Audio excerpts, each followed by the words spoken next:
எல்லாருக்கும் வணக்கங்க. நம்மளுடைய தொப்புளில் தேங்காய் எண்ணெயை வச்சுட்டு வர்றதுனால, அதாவது இரவு நேரங்களில் படுக்கிறதுக்கு முன்னாடி தேங்காய் எண்ணெயை அப்ளை பண்ணிட்டு வர்றதுனால, நம்ம உடம்புக்கு எந்த மாதிரி நன்மைகள் கிடைக்குதுன்னு இன்றைக்கி நம்ம பதிவில் பார்க்க போகிறோம். நைட்டை தூங்குறதுக்கு முன்னாடி நார்மலாகவே அந்த காலத்து மக்கள் பார்த்திங்க அப்படின்னா, ஏதாவது ஒரு ஆயில் அப்ளை பண்ணுவாங்க. நல்லெண்ணெயோ, தேங்காய் எண்ணெயோ, விளக்கெண்ணெயோ, நெய்யோ இல்லை ஏதோ ஒன்று அந்த இடத்துல நேவல் ஏரியாவில் வந்து அப்ளை பண்ணிட்டு வருவாங்க. அப்படி அப்ளை பண்ணுறதுனால நிறைய நன்மைகள் உடம்பு கிடைக்கிறதாகவும் அவங்க சொல்லியிருக்காங்க. ஸோ அதுதான் இன்றைக்கி நம்ம பார்க்க போகிறோம். ஆயுர்வேதத்தில் வந்து பல ஆயிரம் வருஷங்களுக்கு முன்னாடியிலேருந்தே இதை வந்து ஃபாலோ பண்ணிட்டு வராங்கன்னு தான் சொல்லணும்.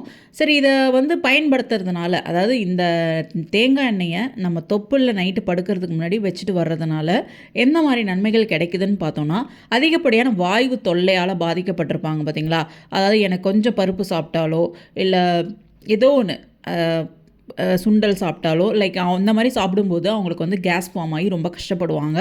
ஸோ அந்த மாதிரி அதிக வாயு தொல்லையால் பாதிக்கப்படுறவங்க நைட்டு படுக்கிறதுக்கு முன்னாடி தேங்காய் எண்ணெயை கொஞ்சம் தொப்புளில் விட்டு மசாஜ் பண்ணிவிட்டு நைட்டு தூங்கிட்டு இது வந்து ரெகுலராகவே ஃபாலோ பண்ணிவிட்டு வாங்க. அவங்களுக்கு அந்த அதிகப்படியான வாயு தொல்லையெல்லாம் படிப்படியாக குறைய ஆரம்பிக்கும்.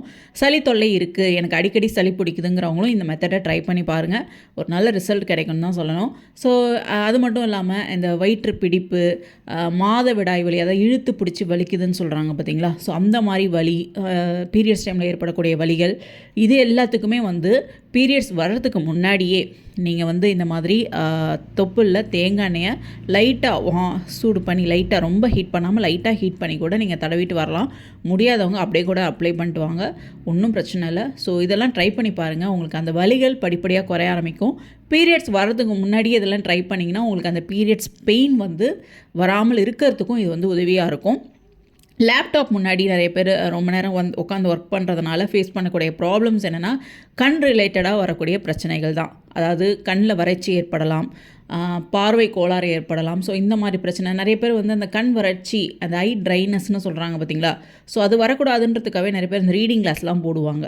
இது நிறைய பேர் வந்து டாக்டரை போய் பார்த்து ஒரு சொல்யூஷன் கொடுப்பாங்க, அதை கண்ணில் ஊற்றிட்டு வருவாங்க. ஸோ இந்த பிரச்சனையெல்லாம் வரக்கூடாதுன்றவங்க, இல்லை இந்த பிரச்சனை எனக்கு இருக்குது சரியாகும்னு நினைக்கிறவங்க தொப்புளில் தேங்காய் எண்ணெயை தடவிட்டு வரலாம். ஸோ ட்ரை பண்ணி பாருங்கள். இது வந்து ஒரு நல்ல ரிசல்ட் கொடுக்குன்னே சொல்லலாம். அடுத்து இந்த தூக்கமின்மை பிரச்சனை உள்ளவங்களும் வந்து தொப்புளில் டெய்லி வந்து தேங்காய் எண்ணெய் லைட்டாக சூடு பண்ணி ஒரு காட்டனில் வந்து எடுத்து அந்த இடத்துல வச்சு நீங்கள் தொப்புளில் மசாஜ் பண்ணி விட்டுட்டு தூங்கிடுங்க. நல்ல தூக்கம் வரும். ட்ரை பண்ணி பாருங்கள்.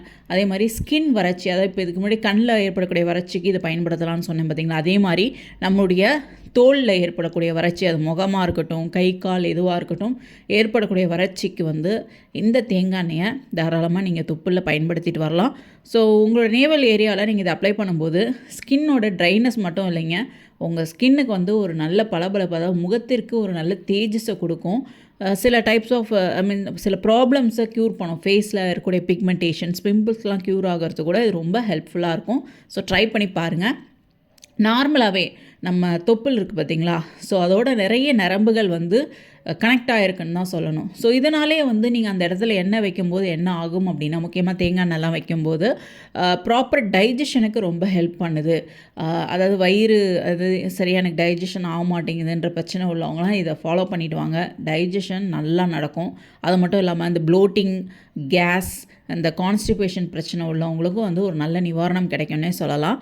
யூட்ரஸில் இருக்கக்கூடிய, அதாவது மெயினாக யூட்ரஸ் வந்து ஆரோக்கியமாக இருக்கிறதுக்கும் சரி, அதில் இருக்கக்கூடிய கருமுட்டை வந்து அதோட குவாலிட்டி நல்லா இருக்கிறது, அதாவது கருமுட்டையும் வந்து ஆரோக்கியமாக இருக்கிறதுக்கும் சரி, இது எல்லாத்துக்குமே வந்து நீங்கள் இந்த கோகோனட் ஆயிலை, தேங்காய் எண்ணெயை நீங்கள் நேவல் ஏரியாவில் டெய்லி வச்சுட்டு வரலாம். ஸோ ரொம்ப ரொம்ப ரொம்ப நல்லது. மூட்டு வலி பிரச்சனை குறையும்.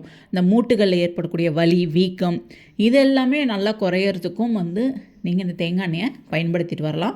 உங்கள் தொப்புளில் நீங்கள் வைக்கக்கூடிய தேங்காய் எண்ணெய் வந்து சுத்தமானதாக இருக்கணும். முக்கியமாக செக்கில் ஆட்டின தேங்காய் எண்ணெயாக இருக்கிறது ரொம்ப ரொம்ப ரொம்ப முக்கியம். அதை பார்த்துக்கோங்க.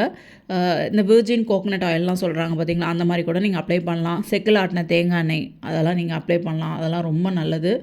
அதாவது ஒரு 3-4 சொட்டு எண்ணெயாவது நீங்கள் விடணும். விட்டு நல்லா மசாஜ் பண்ணுங்கள். அதே மாதிரி அந்த நேவல் ஏரியாவை சுற்றியும் மசாஜ் பண்ணுங்கள். அது ரொம்ப ரொம்ப நல்லது. இதை ட்ரை பண்ணி பாருங்கள். இந்த ஒரு ஆயில் நீங்கள் வைக்கிறதுனால மட்டும் உங்கள் உடம்புல இருக்கக்கூடிய பிரச்சனைகள் சரியாகணும்னு நினைக்காதீங்க. ஹெல்த்தியான சாப்பாடை சாப்பிடுங்க, டைமுக்கு சாப்பிடுங்க, நல்ல தூக்கம் இருக்கணும். ஸோ இது எல்லாத்தையும் ஃபாலோ பண்ணிவிட்டு இதையும் பண்ணுங்கள். நிறைய தண்ணி குடிங்க. உங்கள் உடம்புல இருக்கக்கூடிய பிரச்சனைகள் படிப்படியாக சரியாக ஆரம்பிக்கும். நான் எப்பயும் சொல்கிறது தான், சிரிச்சிட்டு சந்தோஷமாக இருங்க. அப்போ தான் ஆரோக்கியமாக இருக்க முடியும். ஆரோக்கியமான உணவையும் சாப்பிடுங்க. ஓகே வாஸ், நான் போட்ட இந்த வீடியோ கண்டிப்பாக உங்களுக்கு ரொம்ப யூஸ்ஃபுல்லாக இருக்கும்னு நம்புகிறேன். அடுத்து ஒரு நல்ல வீடியோவில் சந்திக்கிறேன். Thank you so much.